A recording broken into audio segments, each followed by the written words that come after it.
Hello, and welcome to Shakti Pulse, a video series where we bring insights from industry titans for the benefit of startup founders.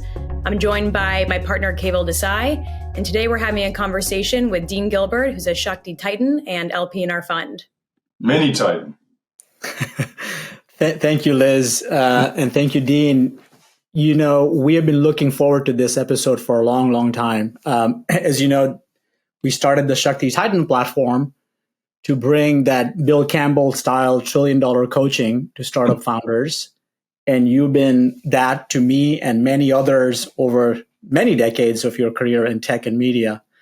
And so we're very thrilled to have your presence today and look forward to extracting that wisdom that you've been imparting to all of us and share that with the rest of our community. So thanks for doing that, Dean. I know nothing. I was just about to say you're very modest, so I'm going to do a little bit of an introduction to you and to let others know who Dean is. In my mind, when I think of Dean as the Yoda of video. He's everything about the video industry, starting maybe 4 decades ago when the satellite and the cable television framework was being laid down in the U.S., all the way to the cable broadband, and then modern video, which is over the top internet. Dean has been a central figure, executive, thought leader, mentor in all of those eras of video. So he's that for sure. But among many other things, Dean has been a CEO of a tech startup. He was a venture investor himself, an advisor to Redpoint, started his own venture fund called Sandalwood Partners. He's been on the boards of many, many companies, both public and private. And he's been an executive most recently when he had a full-time day job at Google as a vice president in charge of the TV and the video initiatives, including at YouTube for several years. So Dean brings a lot to the table, and we want to get to all of that. But I want to start with a story about how I met Dean and how he changed my life. Oh boy!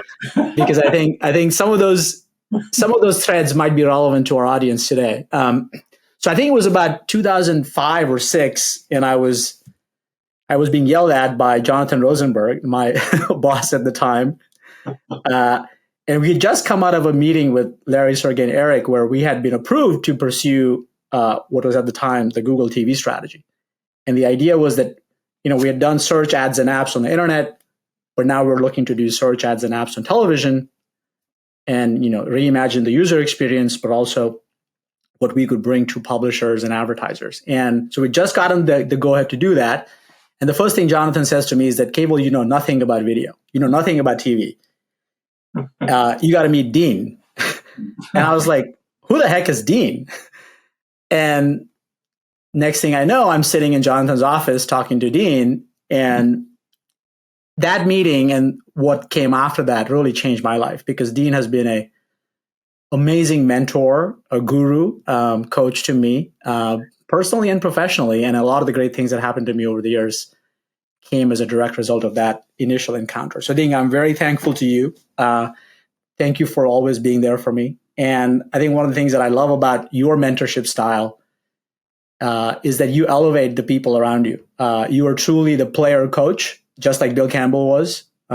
And by being that player coach, you always look at the whole person in front of you. You are not just looking at the person as an employee or a colleague at work, but you're really, really genuinely interested in their well-being overall. And you get to know their families and their kids, and you spend a lot of time with them in a variety of ways. So that is a very unique style of Dean mentorship that we've all come to know. And one hallmark of that is that people that work with you over the decades have worked with you repeatedly. They've reached out to you many times, and those relationships continue on. So we want to bring all of those things to the forefront today. But I want to start, Dean, with this observation that you've been on both sides of the table as an operator, as an investor, as a board member. And you typically, when I've seen you get involved with companies on the board, you're very early on. You're usually the first person helping the founder and CEO, get their bearings, if you will, as they're getting ready to form their board, raise capital, launched their go-to-market strategy. You were involved in all of those things. And so having done this now for several decades, I think the first question I have is, what have you seen that is really sort of the best practice, if you will, from an entrepreneur's perspective? How should entrepreneurs think about bringing someone like you? When do they bring you in? How should they work with you? What are some of the best practices that have worked? And then maybe you can also touch on what are the things that have not worked? Well, first of all, thank you for that kind introduction. You humble me, which is, as you know, not easy to do. But I have had a wealth of permutations and combinations of companies, businesses, entrepreneurs that I've had the luxury of meeting and interacting with over several decades. I think several things kind of come to mind. Typically, from my experience, you're not going to get the best mentorships from the people who are investing in your company. It's not to say that it doesn't happen.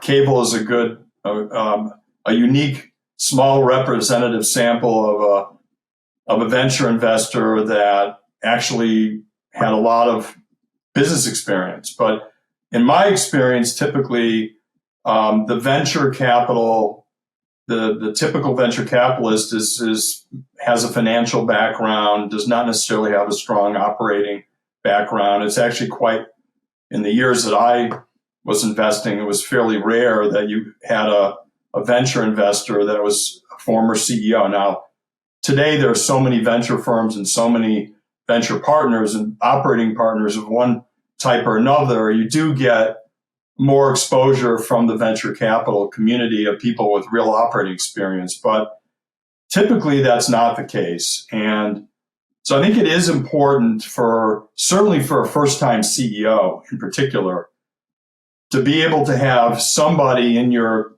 kitchen cabinet, if not from your board, because initially you don't typically have a lot outside board members on your board. But you need somebody somewhere that can really help keep you centered and help keep you thinking more holistically about what it takes to build a successful company and build a successful team. And the reality is that most people hate to hear this, but most startups fail. And very, very small percent make it all the way to an IPO. I think Cable probably knows the number, and Liz, but it's probably less than 3%.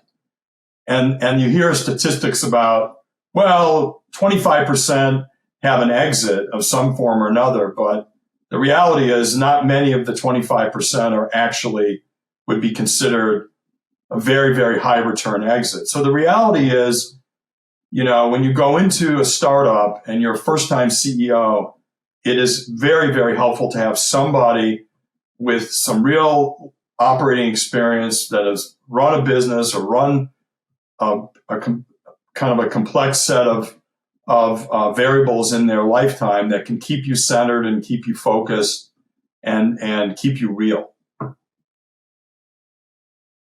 Yeah. And that is such a great point you bring up, that sometimes the best advice comes from people who are not investors in the company. Because I think, as you know, we in the venture business like to promote the notion that we are the be all and end all for entrepreneurs. And I think there is probably a different way of looking at that. So let's start with that premise that the founder is looking for their kitchen cabinet. What should they be looking for in that mentor? What are the kind of things, and how should they establish that relationship? Do they bring that person on the board? Do they bring them as an advisor? How have you seen it work really well? Well, it depends what stage the company's at. But if it's an early stage company, you really need outside advisors. Sometimes they're advisors because they have a great Rolodex or they can bring you access. But you need to find somebody that is at minimum an outside advisor who is much more in the mentor role. Let me comment this is something Bill Campbell and I used to talk about a lot. Because today there's looks like a massive cottage industry of people who call themselves coaches. And now everybody in the industry thinks they need a coach, down to the lowest person in the totem pole. I still get emails from people wanting to see if I'll coach them. And it's incredible how many people now say they have a coach. The truth is, there are people who can coach employees at various levels in their career, who can give them guidance. I find today a lot of the coaching phenomenon is really filling in for the gap of poor management. Because today there's too much ephemeral forms of communication. People move around companies, they move within companies. No, but we aren't building a management core. We're not building particularly in the tech world, an incredible bench of great managers. So a lot of times I see the need for coaches as people who are supplementing the fact that we have poor managers out there who don't really invest in their teams and their people. But I distinguish that kind of coaching from CEO coaching. CEO coaching is a completely unique skill set. And I have not met that many coaches that are great CEO coaches. The first thing that I tell CEOs that want me to be a coach or a mentor, whether I'm an advisor or not, is I don't believe you can be an effective CEO coach unless you gain access to the leadership team. Doesn't mean you need to coach everybody on the team. Sometimes I've had companies where I was hired to be the CEO coach and the coach of the whole leadership team. That's a pretty big job. But the one thing I insist with a CEO, I always tell a CEO, if you think I'm going to be your coach and be effective at mentoring and coaching you and have no access to your leadership team, if I'm willing to do that, I'm not the right person. Any coach that tells you they're willing to talk to you and never talk to the people that work for you, that's a very, very big red flag in my book. And I think Bill Campbell and I used to talk about this because the CEO job can be a very, very lonely job. It could be, you don't realize how isolating it can be from time, where people don't really, and I think this is particularly true today because of the way that people communicate today and don't have enough face time and don't spend enough time on team building and face-to-face interaction with their leadership team.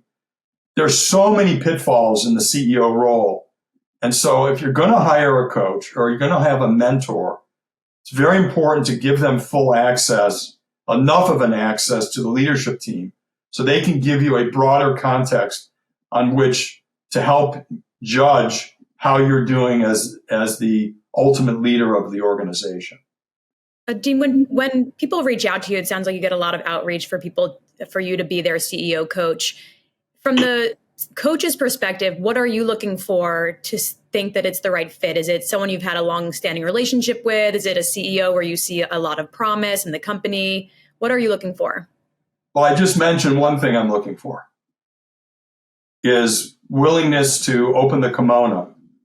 If it's somebody who's is by definition going to be a control freak, and there's plenty of them out there, for me that's a red flag because I don't really. I mean, sometimes you meet somebody who's like a superstar who doesn't necessarily think they need coaching, but often I can penetrate through that by just going through the process, at least early on, of understanding what they're really about and trying, as Cable indicated, trying to understand them at a human level.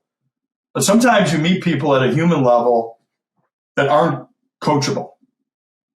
I'm not going to mention names, but there were a few people at very high echelons in my career and at Google in particular that were probably not particularly good, were not able to be coached. Not everybody is coachable. I know it sounds like maybe not true, but it is. So I look for a certain degree of humility and vulnerability, even if the veneer is very powerful and very egocentric. I do think willingness to open up the access to the team is a critical piece. There's another critical piece, though, that has to do with the kind of maturity level. At least for me, I have to have a sense of the maturity level of the person, because the CEO job is so difficult and it isn't all easy. Everybody thinks it's going to be easy, thinks we're going to be the next. Hey, you're not going to be a founder if you don't believe deeply in what you're doing and passionately about what your idea is. But the truth is, it's a rocky road along the way.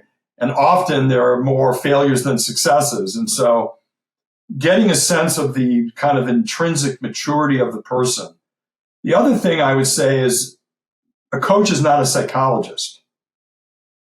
That's a very important distinction, because I have coached people where I have actually told them, you need to go see a psychologist. I can continue coaching you, but you need a psychologist. Sometimes you run into people that have other problems that are emotional in nature that a traditional CEO coach is not equipped to deal with, and it isn't appropriate for a CEO coach to deal with. So those are some top of the mind thoughts. Dean, I want to go back to that comment about trusting the coach to be able to open up your entire executive team to be more effective. And it's something, we see once in a while where the CEO, the founder, perhaps, a first-time founder is more cautious in terms of letting people in, if you will. And sometimes that cautiousness comes from vulnerability and just feeling that, the board or the investors have more power over the founders. The founder is always feeling they're being judged and measured on every decision they make. And maybe at some point the board might say, you know what, you're not the right CEO for the company anymore. And so there is that apprehensiveness. How have you seen that in your interactions with founders, and how have you coached them around it? Because ultimately, I think what your coaching style is to elevate the founder and make them to be a better CEO. You are the tailwind behind their back. That's a great question. So I have coached in situations where I was also on the board of the company. And in one case in particular, I got myself off the board because I felt there was really a gross conflict between what I needed to do as a coach and my board responsibilities. Now, I have coached in situations where I was an independent director and also a coach, but those situations were later stage companies with more experienced CEOs. I think it's risky to have your coach also be on your board in an early stage company with a fairly inexperienced or first-time CEO. That's a very tough, for all the reasons that you articulated. I think that's tough to do, because at the end of the day, the most important thing that you have to do as a coach is build trust. And a lot of these first-time CEOs are insecure about a lot of things. And so they have to believe that you're there primarily and solely to help them. You don't have an agenda to help the investors, or you're not wearing multiple hats. You're only wearing one hat, and that's, I'm going to come in and give you the best possible judgment and coaching and do that for you in the best possible way to help you succeed, period. End of story. So I've done it in multiple iterations and permutations, but I've been able to do it successfully as a director, but only when I was an independent director, and only when the CEOs were later stage and more experienced. Otherwise, I try not to confuse the two. Let's talk about some specifics. Some of the things that I learned from you over the years. I think one of your signature, the signature of Dean mentorship is every time you get an email or a message or a text from Dean, when something happens, the team has achieved a milestone or maybe somebody had a baby or whatever it is, you get this note from Dean that says, "Way to go, team!" exclamation points several times. Dean, tell us about Way to Go Team. How did that originate, and why the team? What does that mean? There's no I in team. I got a mug. I was going to bring it. I forgot to. It's in the other room. When I left YouTube, one of the parting really nice gifts I got was a mug that just said, "There's no I in team," and it said, "Way to go, team." Look, I think team building and building strong, integrated, healthy teams is a vastly underappreciated thing in today's business world. It's hugely important if you want to build a successful company for the long haul, if you want to build a company that can go the distance. You can get away with a lot of the virtual this and that. You can get away with all kinds of different models of interaction, whether it's texting, email, Slacking, Zooming. End of the day, I don't care what anybody says. At a human level, you need human to multiple human interaction, and you need it a lot to build a healthy, successful, productive, long-term company. Period. And one of the things that when you're operating in an environment with a ton of high-performance people, everybody went to an Ivy League school, everybody has the most incredible engineering degree, when you have all these super high performers, it tends to build without somebody caring about the team and about the interaction between people.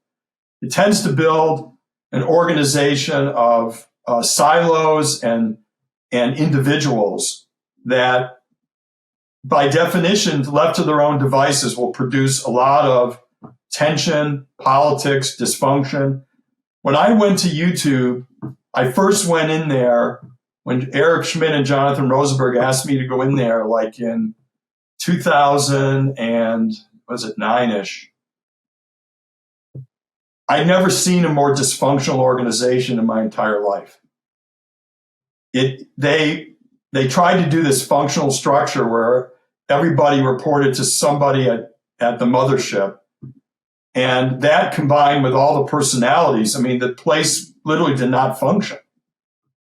So I coached the leadership team for about 6 to 9 months, and then they asked me to go in and be essentially the chief operating guy at YouTube.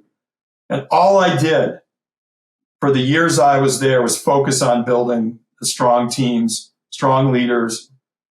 I kept managers from leaving and going to other places so that we'd have continuity of leadership. And we took YouTube from a dysfunctional mess to a company that was organization that was on high octane by the time. And it was about the team. It wasn't about me. It was about getting the team to work properly and to be in sync and to be able to execute and not just be a bunch of individuals trying to prove that one was smarter than the other.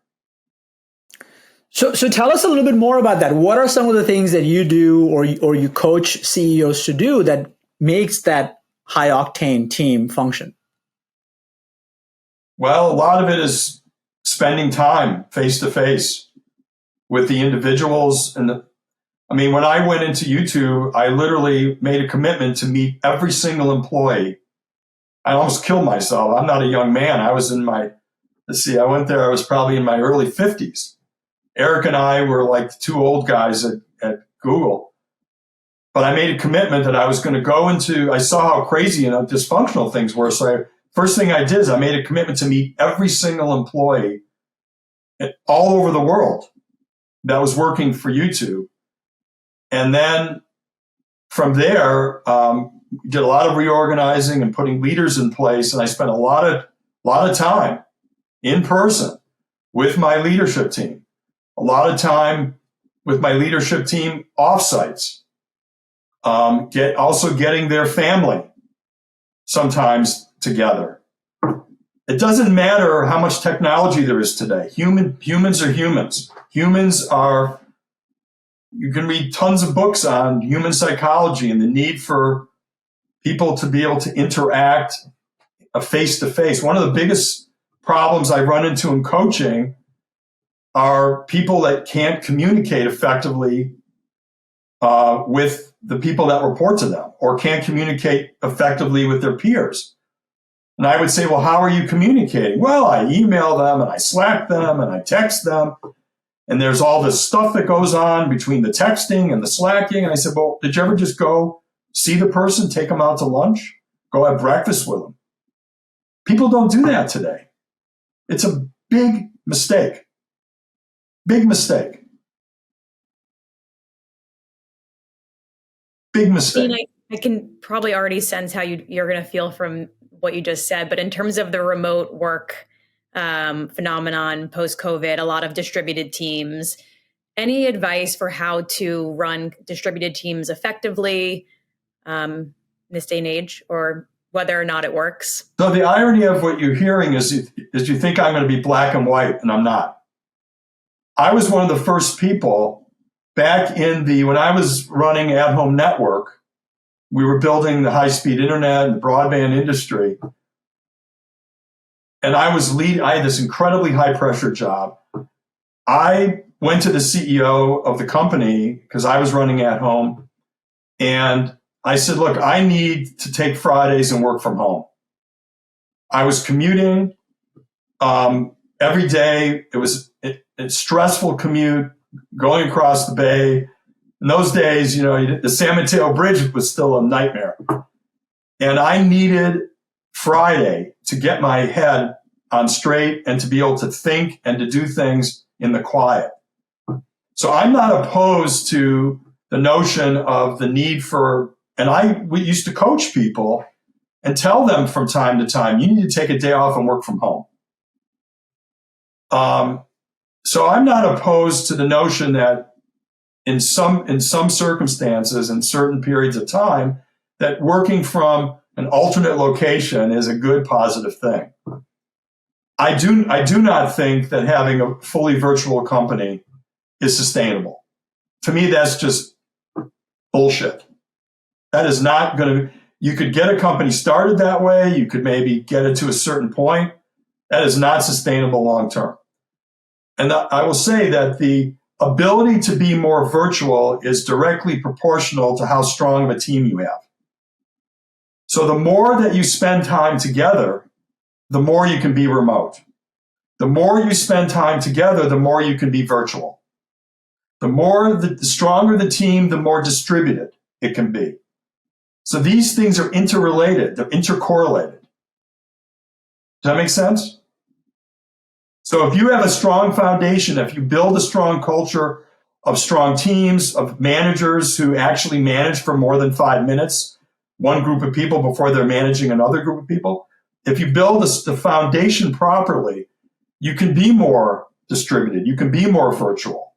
And I've worked before COVID, when I was at Google, I had teams all over the globe. We had people. Now, I will also say that the degree to which a product is at an infancy also is a factor. We used to co-locate product designers with the engineers. And the product managers sometimes they might all sit together for a period of time, depending upon the life cycle of the product, where it is, what part of the development cycle you're in. Obviously, the more mature a product is, the more you can have distributed teams. You can work off of PRDs. You can do more Zooming interaction. But it's not a simple equation. But I'm certain about one thing. People trying to operate where everybody is virtual and nobody comes into the office, and you rarely get the teams together, and that's the exception, not the rule. I don't buy it. And I think the data is coming out more and more every day that that's not a model that is going to produce what everybody thinks it's producing. They think it's producing more productive. my daughter claims that she's way more productive as a product designer because she works from home. But then I ask her, I delve deeper into that. I said, well, how much challenge do you have getting alignment? Oh, that's a big problem. We have a lot of alignment problems. So I say, wouldn't it be better if you got strong alignment and you had strong team synergy, and then you could work from home more and you could be real productive. But if you're doing the work and reworking the work because the alignment is shit, you're not as productive as you think you are you? Dean, I want to talk about the dynamic between a board member and the CEO, and what does a fruitful relationship look like? And then we want to talk about it would be a lost opportunity if we didn't get your take on with the future of video. So we want to talk about that too. So what does a CEO look for when they hire an independent board member? And let's talk about the independent board member versus an investor, because that's a different issue. And what does the board member do for the CEO? What should they be doing? And what should the CEO expect from their board member? Well, again, I think partly it's a function of the stage of the company.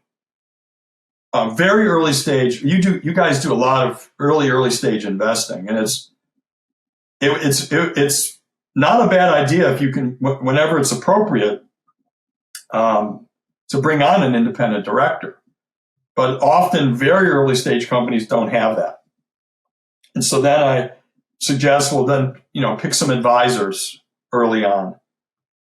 I think if a CEO can start by finding a mentor, just one mentor type person that has real business experience, general management, senior level general management experience, that's been at least had enough experience in operating a company with a lot of complexity. And if you can find one of those early, just to be an advisor and a coach, then they can help you map out. They can help you think about what are the other types of advisors to maybe bring on. And then when you decide you want to bring on an independent director, maybe you put that person on, or you maybe find somebody else. Maybe that person would rather just be a mentor to you as an advisor and doesn't want to be on the board. But I think it all starts with getting at least one person that you trust that has a little bit of gray hair. There is a tendency to, when you're real young and you're real gung-ho, to think guys with gray hair like me are just old school and anachronisms. And there probably are things about guys with gray hair that are old school and probably don't apply. But there's a lot of wisdom that does apply. It does apply. So you need that in the equation somewhere. And then if you want to bring on a bunch of, young, dynamic, people to be advisors for this particular thing or that particular thing, or you want to bring on, I think you do need somebody that has been around the block somewhere in the equation. And sometimes you'll get that from a board person that's an investor, but I'm telling you, that's not the rule. That's the exception. And it's not always because the venture board guy doesn't, or woman isn't willing to help or isn't capable of helping. A lot of times it's physics. They just don't have the bandwidth to do it. They're on too many boards or too many things. And so you need somebody that is more readily available quite often. Speaking of the wisdom, I want to double click on two items of wisdom that I have always cherished from you. And I want to hear our audience about the context behind it. One thing you always say is, don't let great be the enemy of good. Tell us about that, and why is that important for startups or companies in general?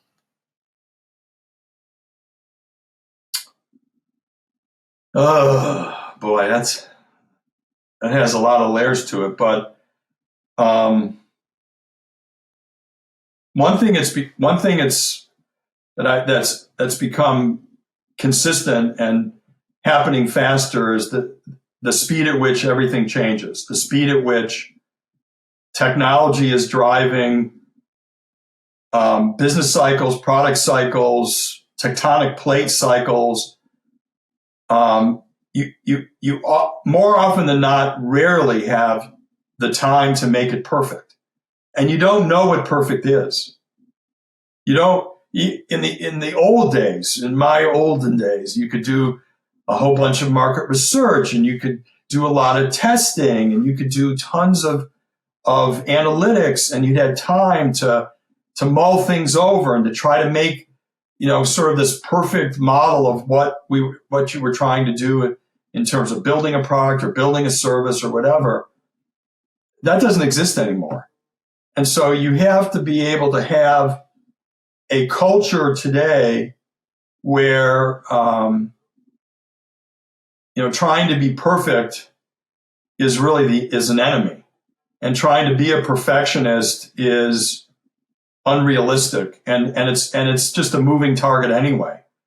And so you have to know how to iterate things in a fashion where you're not putting crap out there, but you're putting something that's good enough that'll get you to the next place and the next place and the next place. There's one little story I want to tell. I don't know if this will come up in this, but it's emblematic of what gave me the lesson. And this has a lot of other lessons to it that I wanted to mention today. My first CEO job, I had this incredible career in the cable TV industry when it was really being built in the late 70s into the 80s. And I had this great run and had been involved in acquiring a large company and then building a big cable company. But then I got recruited by a who's who of the venture capital world. And this was my first venture into venture. I really wanted to get out. I was living in Houston, Texas. Nothing against Houston, but Texas, no. I couldn't take it. I wanted to and so I got recruited to be CEO of this company that was in this huge booming business in the paging business. And that sounds crazy, but there was a period of time when the paging business was booming, and there was the original Twitter. There was a 80 company. characters. There was a company that needed a CEO of a startup company. Long story short, I got recruited and the people on my board were from Kleiner, Sequoia, the guy that founded Benchmark, and it was like a who's who. I forgot all of them, but I didn't know any better. I was just the guy who wanted to get out of Texas, and I wanted to get to a place, and I wanted to be a CEO of a startup. So long story short, I go to this company, and first thing I figured out was that venture people don't really do due diligence. They tell you they do due diligence, but they had no idea how. This is the difference between venture people doing due diligence on strategic potential and financial versus people that do operating due diligence. They didn't have the operating. This company was broken everywhere. So we spent the first year just fixing to make the damn thing work. The company was growing like crazy.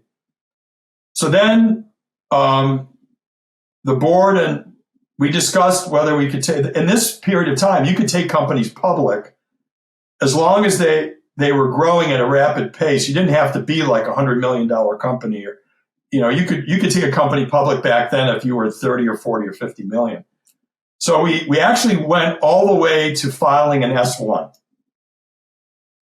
And one day, Motorola, who was making all these different pagers, two-way pagers, all the pagers, the guy walks in and shows me something called a cellular phone. And a light went off in my head, and there's a couple lessons here. Light went off in my head that paging industry is toast. The pagers are going to be supplanted by cellular. I mean, there'll be still a paging industry. There'll be some application for it, but taking a company public, I'm the CEO of this company. So I went to my board and said, I'm not doing it. Now, how many times have you heard a story of a startup CEO going to a venture board and telling the board, I'm not taking this company public? let me tell you, you have no idea the grief I got. I wasn't going to do it. And so there's a lesson here about CEOs needing to be real with themselves, whether at any stage you're at, and this was a potential to go public. So at any stage you're at, you have to be real about what is this company's real potential. Anytime you're doing a financing, you need to be real. Should I really do this financing? Should I sell the company? What should we really do? Don't just believe the BS. Don't just believe the hype. I mean, every investment banker wanted to take my company public back then. I'm not talking about the big, like the Goldman. I'm talking about back then there was a whole cottage industry of people taking companies like mine public. They blew lots of smoke, but I didn't believe we could do it. We could take it public, but the company was going to be killed. So, there are a few lessons in there about, being very disciplined about understanding of what stage your company is at, what stage the business cycle is at. Things are changing so rapidly, you have to get real. I invested in companies 10 years ago, startup companies, that if they had sold the company in the first 4 years, the investors would have had a great exit. Flash forward to today, some of these companies have raised $100 million, and they're operating, they're profitable, no exit, because the world has shifted. The world is shifting. It's shifting so rapidly. And I think you and I and Liz Cable had this conversation a few weeks ago. You need to become way more real and more realistic about the potential of each company. And the CEO is in the toughest position because they have to believe in what they're doing. But you don't have to believe in everything that you're doing at the expense of taking a mature look at what's really happening in the broader context of what you're building. Because you could build a company that could be sold and you had amazing accomplishment. People could get a 4, 5, 6, 8x return if you sell it in the first 3-4 years. But it maybe wasn't destined. It probably most often isn't destined to go the distance. And I don't see that discipline. I just do not see it. And I had to tell you the story about telling the board I wouldn't take the company public because I've never heard anybody ever do it. Somebody else has probably done it, but I did it. And let me tell you, my name was shit. And if it wasn't for John Doerr, I never would have, and Will Hurst, I never would have gotten the job at At Home Network because I was on the persona non grata list for a period of time. But guess what? VCs have very short memories. Once we took At Home public, I was like in the driver's seat again. Speaking of At Home, Dean, that was one of the biggest and maybe the only successful large consortium in the US history where you brought together these giants of cable world, right? Comcast, TCI at the time. Right. And you ushered in the broadband internet era that we all take for granted today. And right. I think one of the lessons that you always share with us is this notion that when you're doing a strategic partnership, you always want to give your partner a choice. You don't want to put them into a corner and just give them one option. You want to give them alternatives that they can say yes to.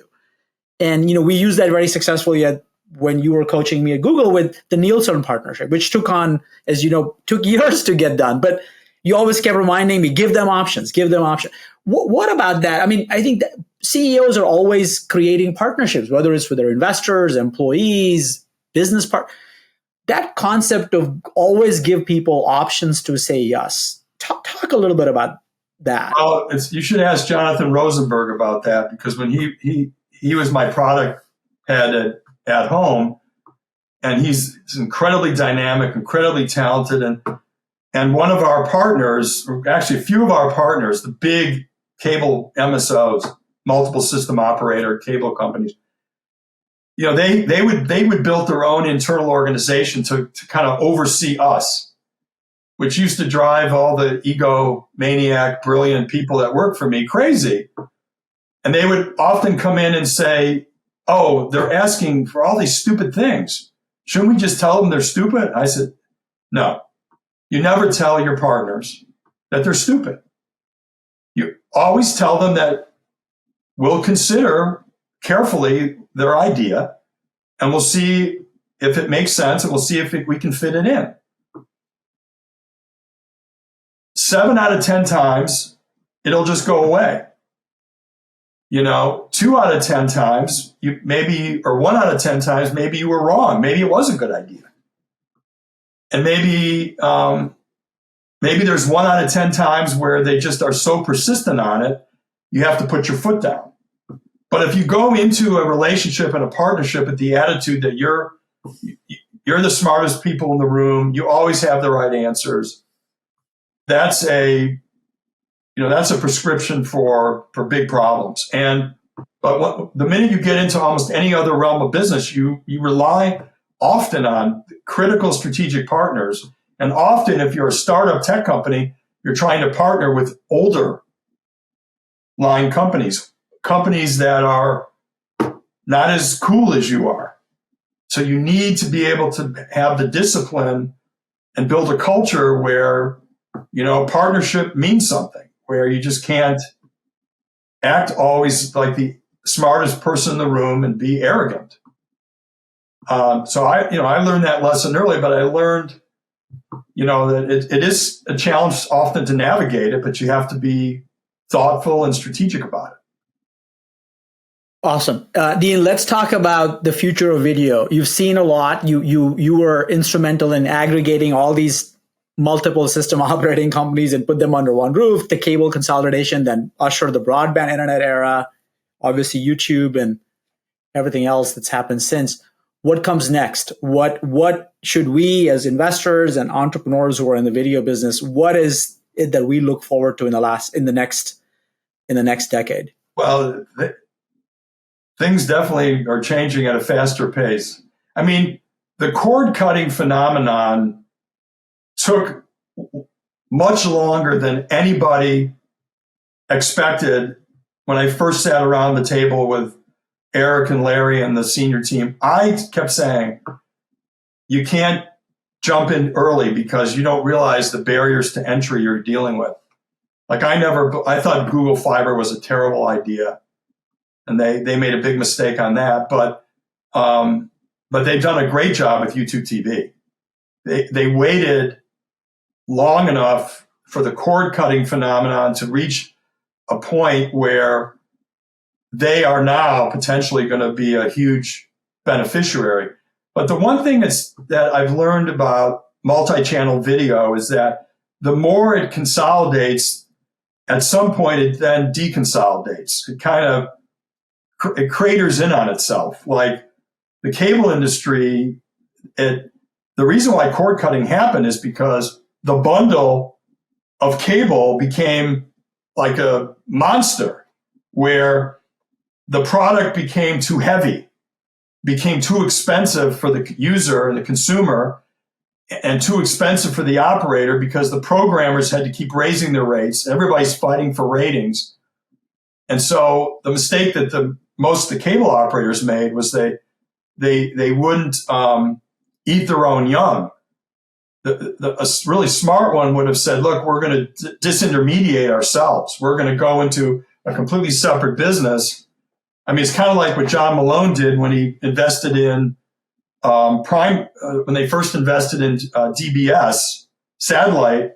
He said, look, we're in the cable business, but the satellite guys are going to disintermediate us in certain parts of the model.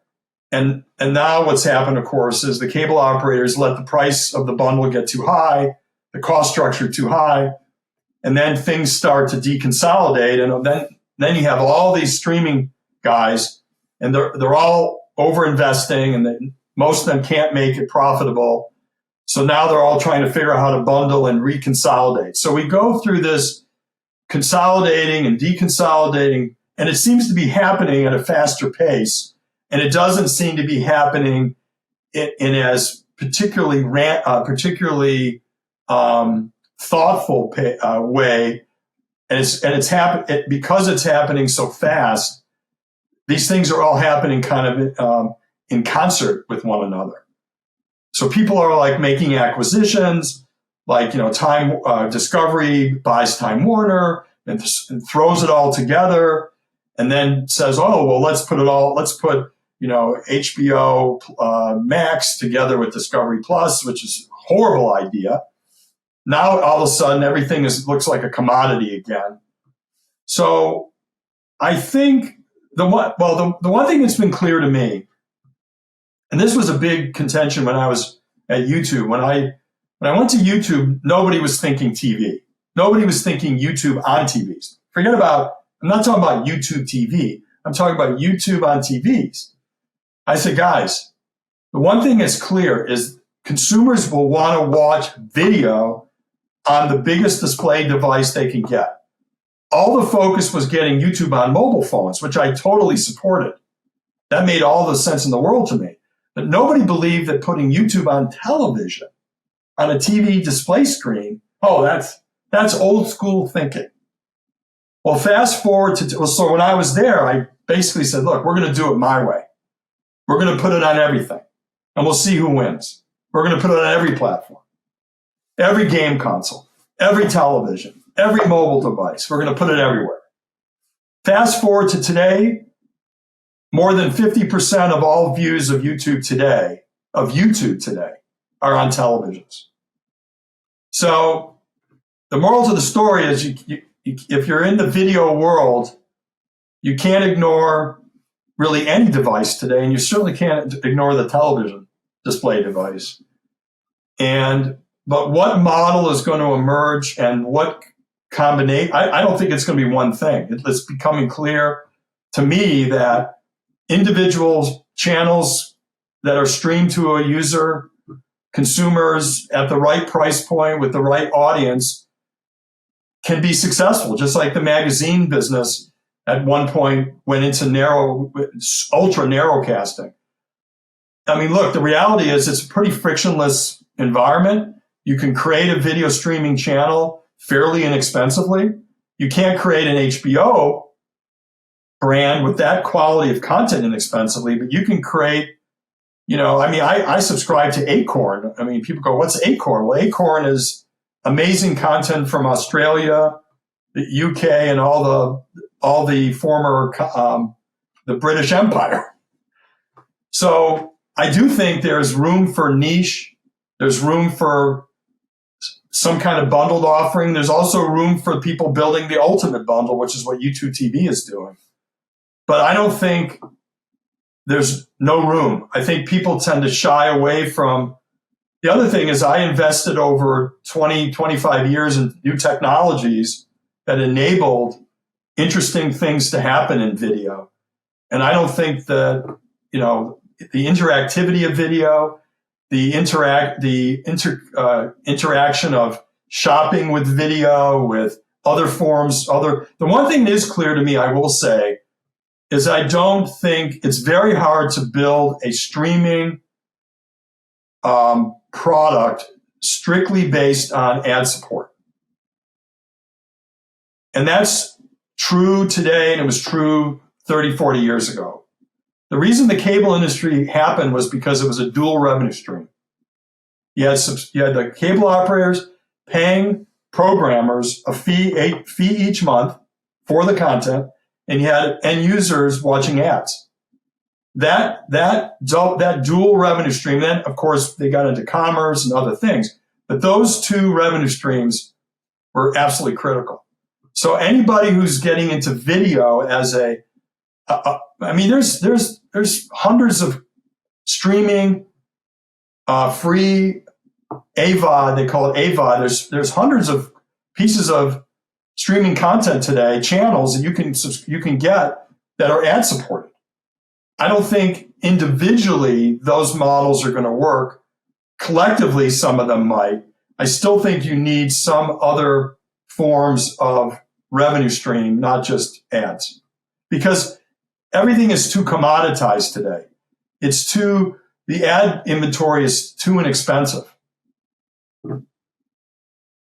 That's the two great examples of what you just said, Dean. Tubi TV, which was AVOD, acquired by Fox, and Netflix, obviously introducing ads on top of their subscription model. So that really speaks to exactly what your vision is.